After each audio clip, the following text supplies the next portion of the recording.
Bonjour, je me présente, Chris d'Assonville, et aujourd'hui je vais vous montrer des pignons spiroconiques, mais des pignons spiroconiques assez complexes, avec un changement de nombre de dents, du rectifié, des trucs bien compliqués. Je vous montre cela tout de suite. À la fin de cette vidéo, je vais vous montrer un petit peu tout ce qu'on fait actuellement dans l'atelier, pour voir un petit peu si vous faites des choses identiques. Si c'est compliqué, vous me donnerez votre sentiment. Alors voilà. Ce qu'on a reçu au départ, c'est ici, le client. Il me dit, voilà, pignon spiroconique pour voiture DS, mais je veux une dent en plus sur le petit pignon pour aller un peu plus vite sur l'autoroute. Parce que le moteur il tourne trop vite sur l'autoroute. Ok, pas de problème. J'en ai plusieurs. J'en veux deux. Et donc, voilà. Donc, denture spiroconique normale passant par le centre.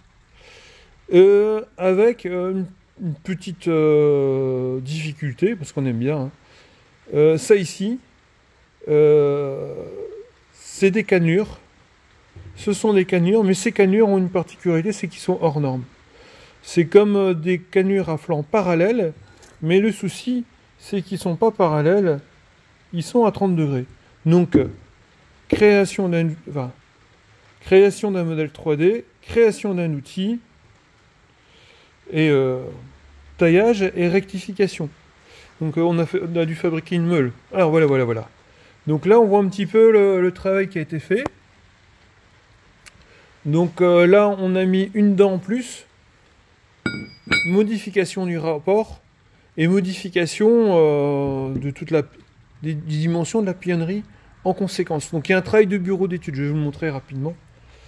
Donc, allez, je vous montre un petit peu le pignon en détail. Hein, voilà. Là, vous voyez... Là, alors c'est tourné, taillé, trempé, rectifié, rectification de denture, rectification de cannelure. Et donc là, vous voyez un petit peu le détail de la denture. Là, donc, souvent, on a des dentures rodées, mais là, on a dû faire une denture rectifiée. Parce que dans ce cas-là, c'est des moteurs qui tournent assez vite, et à partir de 2-3 000 tours, on rectifie systématiquement maintenant les dentures. Donc, petite gravure qui va bien avec le numéro de commande pour la garantie. Donc, vous voyez le travail.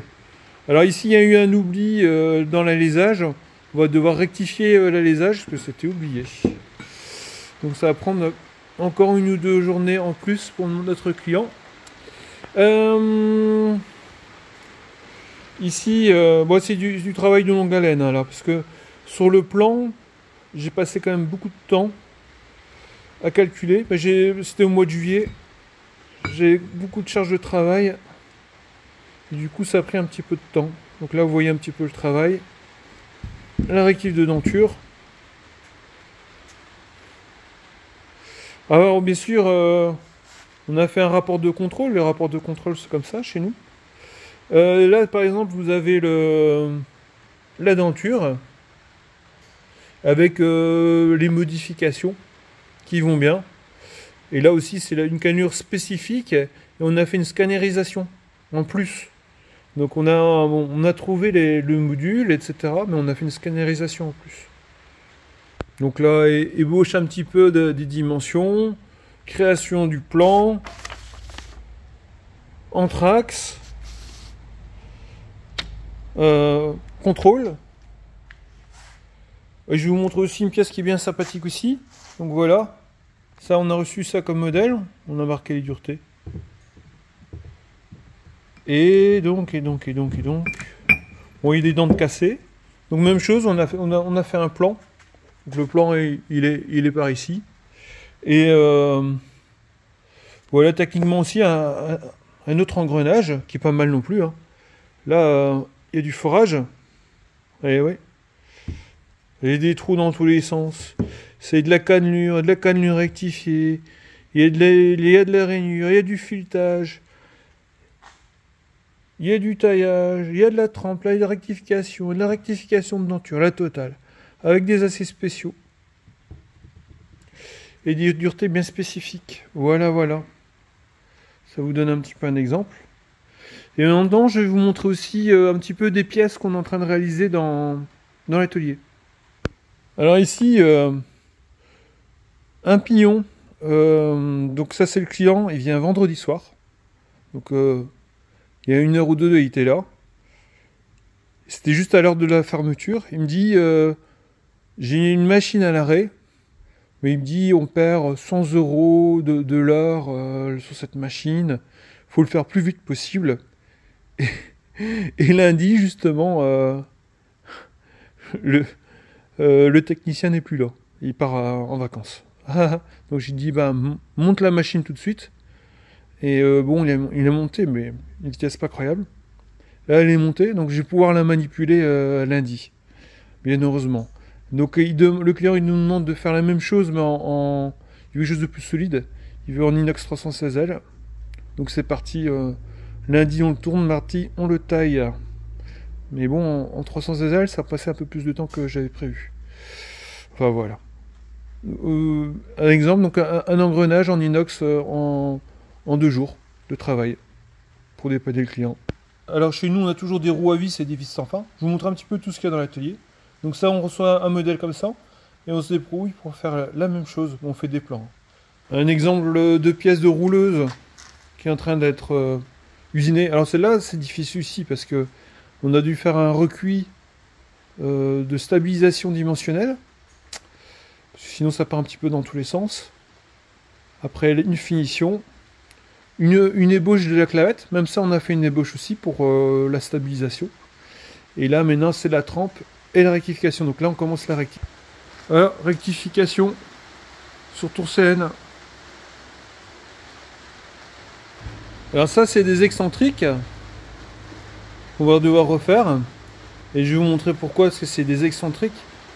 Pour un système de réducteur. C'est un brevet chinois. Et c'est un réducteur qu'on doit remettre en état. Je vais vous montrer. Voici le réducteur en cours de démontage. Et donc c'est un peu particulier. Hein. On a une pièce comme ça. C'est un réducteur comme ça. Donc il y a un mouvement excentrique. Et il se déplace d'une dent à la fois. Je vais essayer de vous montrer ça. Alors là c'est la couronne d'orientation. Ah oui, bah voilà, ça c'est la partie femelle. Donc la partie mâle, la partie femelle. Et là on en a 2 à remettre au point. Ça c'est le numéro 2.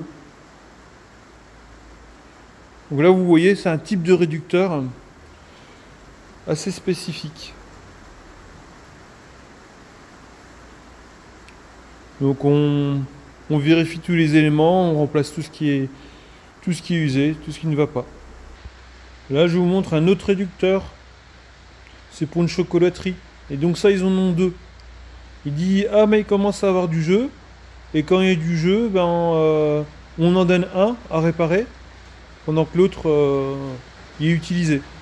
Mais là ça fait déjà 3 mois que je l'ai. J'ai fait le devis, ça fait 3 mois que je l'ai dans l'atelier. Ils disent qu'ils n'ont plus de budget, faut attendre l'année prochaine. Mais souvent quand c'est comme ça, ils attendent de trop. Ils sont avec 2 réducteurs en panne. Et à la fin c'est de la folie, il faut faire tout de suite, et après il y a des heures supplémentaires. Enfin, c'est le problème de tout le monde.